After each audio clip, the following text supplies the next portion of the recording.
Baik ya. Terima kasih atas kehadirannya Bapak dan Ibu semua ya. Saya lihat masih bapak-bapak semua ini, belum terlihat ibu-ibunya.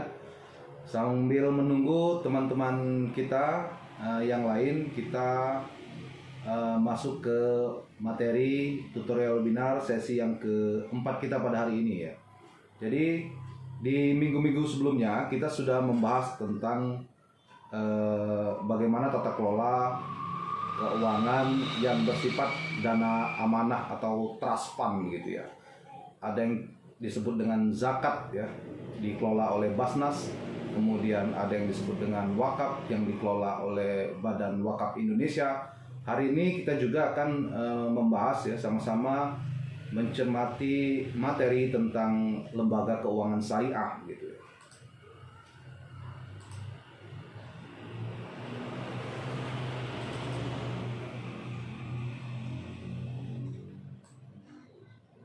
Baik ya, Bapak dan Ibu yang memiliki modul, ini ada di modul kelima materi kita ya. Terkait pengantar hukum lembaga jasa keuangan syariah ya.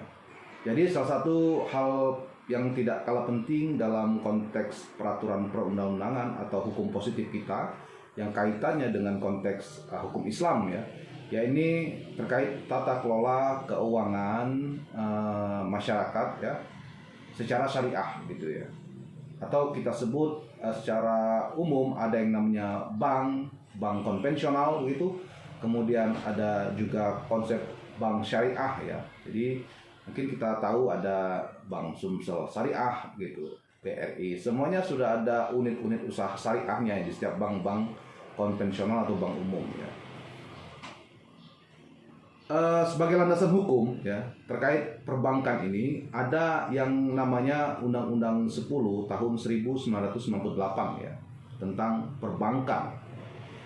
Di pasal 1 angka 2 menerangkan di sana makna perbankan adalah segala sesuatu yang menyangkut bank dan mencakup kelembagaan, kegiatan usaha ya, serta cara dan proses dalam melaksanakan kegiatan usahanya. Nah, bank didefinisikan sebagai badan usaha ya, yang menghimpun dana dari masyarakat dalam bentuk simpanan dan menyalurkannya kepada masyarakat dalam bentuk kredit dan atau bentuk-bentuk lainnya dalam rangka meningkatkan taraf hidup rakyat banyak ya. Definisi di atas menunjukkan bahwa bank merupakan lembaga intermediasi keuangan. Sementara perbankan syariah ya, tadi kalau Undang-Undang 10 tahun 1998 adalah bank secara umum, khusus untuk perbankan syariah itu diatur di dalam Undang-Undang Nomor 21 tahun 2008 ya. Jadi secara umum perbankan ini dibagi menjadi dua kategori. Pertama bank-bank konvensional ya yang mendasarkan operasional banknya itu dengan prinsip bunga ya. Dan bank dengan prinsip syariah atau bank syariah ya. Nah, perbankan syariah adalah segala sesuatu yang menyangkut bank syariah dan unit usaha syariah ya, yang mencakup kelembagaan, kegiatan usahanya, serta cara dan proses dalam melaksanakan kegiatan usaha perbankan syariah itu. Bank syariah, bank yang menjalankan kegiatan usahanya berdasarkan prinsip syariah dan menurut jenisnya terdiri atas bank umum syariah dan bank pembiayaan rakyat syariah. Perbedaan utama antara perbankan syariah dan perbankan konvensional yaitu pada prinsip dasar operasional kegiatan usahanya atau lebih konkret pada produknya, baik pada level penghimpunan dana, penyaluran dana maupun jasa gitu. Kemudian di dalam pasal 21 ayat 1 Undang-Undang Perbankan ya, bentuk hukum suatu bank itu dapat berupa PT ya, bisa koperasi, bisa perusahaan daerah ya. Kemudian pasal 7 Undang-Undang Perbankan Syariah menyebut bahwa bentuk badan hukum bank syariah adalah perseroan terbatas. Jadi khusus bank syariah mesti dia perseroan terbatas ya. Dengan demikian Kalau Undang-Undang Perbankan tahun 1998 dimungkinkan bentuk badan hukum perbankan bisa koperasi ya atau perusahaan daerah, tetapi dalam Undang-Undang Perbankan Syariah bentuk badan hukumnya harus PT begitu. Nah, operasional perbankan konvensional dapat dilakukan oleh bank umum seperti BRI, BCA, bank-bank umum, dan bank perkreditan rakyat syariah ya. Untuk perbankan syariah dapat dilakukan oleh bank umum syariah seperti BSI begitu, kemudian unit usaha syariah ya, atau bank-bank umum yang ada unit usaha syariah maksudnya, dan bank pembiayaan rakyat syariah. Berdasarkan Undang-Undang Bank Syariah, kegiatan perbankan berdasarkan prinsip syariah secara kelembagaan dapat dilakukan melalui 3 institusi. Di antara lain, pertama ada Bank Umum Syariah. Artinya banknya memang bank syariah gitu ya. Yang kedua, ada unit usaha syariah. Dia bank umum biasa, tetapi di dalam unit layanannya ada yang disebut dengan unit usaha syariah. Kemudian bank pembiayaan rakyat syariah gitu. Kemudian bank umum syariah ya. Bank umum syariah adalah bank syariah yang dalam kegiatannya memberikan jasa dalam lalu lintas pembayaran. Ketentuan lebih lanjut mengenai bank syariah ini ada di dalam Peraturan Bank Indonesia ya, nomor 11 tahun 2009 tentang Bank Umum Syariah yang dirubah dengan Peraturan Bank Indonesia nomor 15 tahun 2013. Di dalam pasal 2 menegaskan bahwa bentuk badan hukum Bank Umum Syariah adalah perseroan terbatas. Kemudian pasal 5 menegaskan bahwa modal disetor untuk mendirikan bank ditetapkan paling kurang 1 triliun ya. Yang kedua adalah unit usaha syariah atau UUS. UUS adalah unit kerja dari kantor pusat bank umum konvensional yang berfungsi sebagai kantor induk dari kantor atau unit yang melaksanakan kegiatan usaha berdasarkan prinsip syariah, atau unit kerja di kantor cabang dari suatu bank yang berkedudukan di luar negeri yang melaksanakan kegiatan usaha secara konvensional yang berfungsi sebagai kantor induk dari kantor cabang pembantu syariah atau unit syariah. Ini ada di dalam Undang-Undang Perbankan Syariah. Penjelasan seperti itu ya. Nah, ketentuan lebih lanjut mengenai unit usaha syariah itu juga diatur di dalam Peraturan Bank Indonesia tentang unit usaha syariah ya. Di dalam pasal 2 ayat 1 Peraturan Bank Indonesia, unit usaha syariah menyebutkan bahwa bank umum konvensional yang akan melakukan kegiatan usaha berdasarkan prinsip syariah wajib membuka UUS ya. Kemudian ayat 2 menyebut bahwa pembukaan UUS harus dicantumkan dalam rencana bisnis bank umum konvensional ya. Nah, dalam pasal 3 Peraturan BI disebutkan bahwa pembukaan UUS hanya dapat dilakukan dengan izin Bank Indonesia dalam bentuk izin usaha ya. Meskipun itu hanya unit layanannya, jadi harus izin dari BI. Persetujuan atau penolakan atas permohonan izin usaha unit usaha syariah sebagaimana dimaksud diberikan BI dengan mempertimbangkan beberapa hal, antara lain yang pertama, penilaian terhadap komitmen bank umum konvensional dalam pendirian UUS-nya ya. Yang kedua, analisis terhadap studi kelayakan pendirian UUS-nya. Yang ketiga, analisis yang mencakup tingkat kejenuhan dalam BUK dan UUS ya. Kemudian wawancara terhadap calon direktur UUS dan calon anggota DPS ya. Kemudian analisis terhadap kemampuan permodalan BUK-nya. Yang keenam, analisis terhadap pemenuhan aspek hukum pemisahan UUS menjadi BUS ya, atau Bank Umum Syariah gitu ya, BUS ya. Nah, modal kerja UUS ditetapkan dan dipelihara paling kurang sebesar 100 miliar. Modal kerja sebagaimana dimaksud harus disisihkan dalam bentuk tunai. Ini ada di dalam Peraturan Bank Indonesia ya. Yang ketiga terkait Bank Pembiayaan Rakyat Syariah atau BPRS. BPRS adalah bank syariah yang dalam kegiatannya tidak memberikan jasa dalam lalu lintas pembayaran. Ya. Peraturan BI yang mengatur BPRS, yaitu Peraturan BI nomor 11 tahun 2009. Itu diatur tentang BPRS atau Bank Pembiayaan Rakyat Syariah. Di pasal 2 PBI menegaskan bahwa bentuk badan hukum dari BPRS adalah PT. Ya. Kemudian di pasal 4 menegaskan BPRS hanya dapat didirikan dan melakukan kegiatan usaha setelah memperoleh izin dari BI. Kemudian izin sebagaimana dimaksud dilakukan dalam 2 tahap. Yang pertama izin prinsip, ya, kemudian izin usaha. Gitu. Kemudian kegiatan usaha perbankan syariah.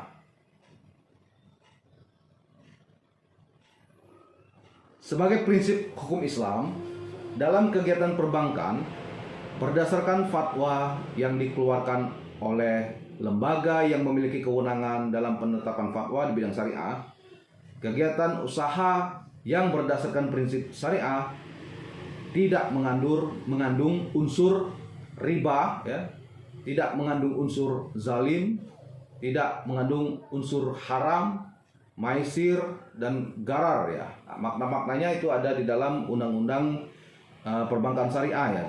Seperti misalnya riba, gitu ya. Riba yaitu penambahan secara tidak sah atau secara batil, antara lain dalam transaksi pertukaran jenis barang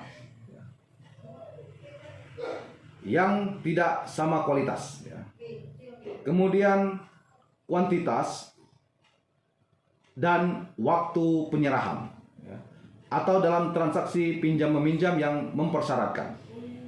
Menurut Muhammad Syafi'i Antonio, ya, dalam bank syariah dari bukunya ini, ya, dalam bank syariah dari teori ke praktek, bukunya karya Muhammad Syafi'i Antonio, nasabah penerima fasilitas mengembalikan dana yang diterima melebihi pokok pinjaman karena berjalannya waktu. Kemudian maisir, ya, yaitu transaksi yang digantungkan pada suatu keadaan yang tidak pasti dan bersifat untung-untungan, itu.